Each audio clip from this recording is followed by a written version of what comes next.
Hello everyone. Today I would like to highlight a few key points about terrorism as a case study of how all of the root causes of war discussed in the book also fuel the phenomenon of terrorism and are used strategically by terrorist masterminds to spread their cause. Clearly, in order to make any progress toward eliminating this horrific form of violence, we must first try to understand its causes, because bombing terrorist strongholds has not gone very far in eliminating the growing menace of terrorism itself.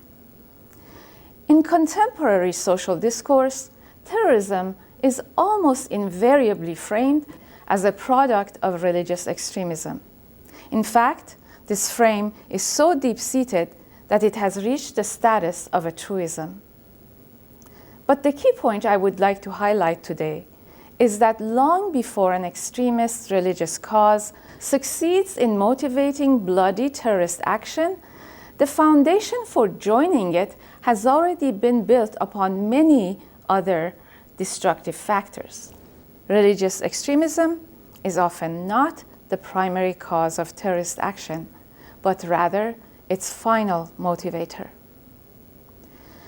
This is a very important point to understand, because the misdiagnosis of religious extremism as being the root cause of terrorism has led to responses that have not only been ineffective, but have also continued to make the problem worse by feeding its actual root causes.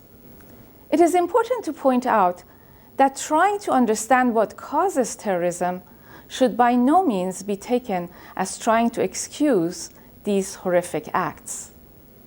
So let's begin by asking a key question. What are the factors that produce a ready pool of recruits for terrorism? In other words, what makes young men go to die willingly in suicide bombings designed to kill large numbers of innocent civilians? Contemporary research on terrorism has shown that radicalization always precedes the act of joining a terrorist group. And radicalization spreads primarily in environments that are rife with some form of discrimination, for example, racism or nationalism. In the absence of an effective support system or other coping mechanisms, being subjected to any kind of systematic treatment as a second-class citizen is likely to lead to a sense of alienation and rage in the person experiencing such a treatment. Discrimination leads to radicalization, and radicalization creates a ready pool of potential recruits for terrorist masterminds who offer these recruits not only a plan for personal revenge, but also a misguided illusion that they are somehow contributing to the greater cause of establishing justice in the world.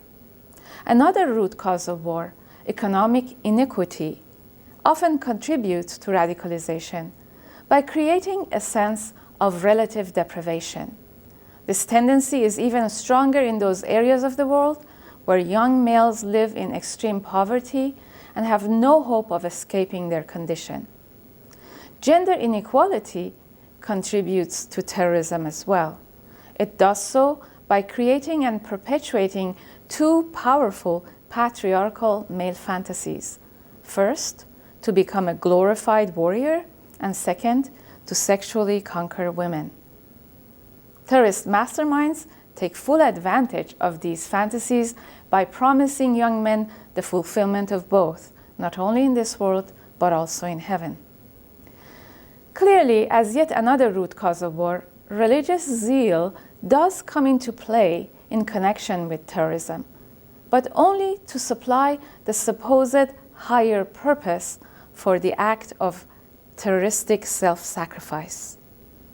As in the case of any other form of violence and war, we must first understand the root causes of terrorism before we can take effective steps to eliminate it.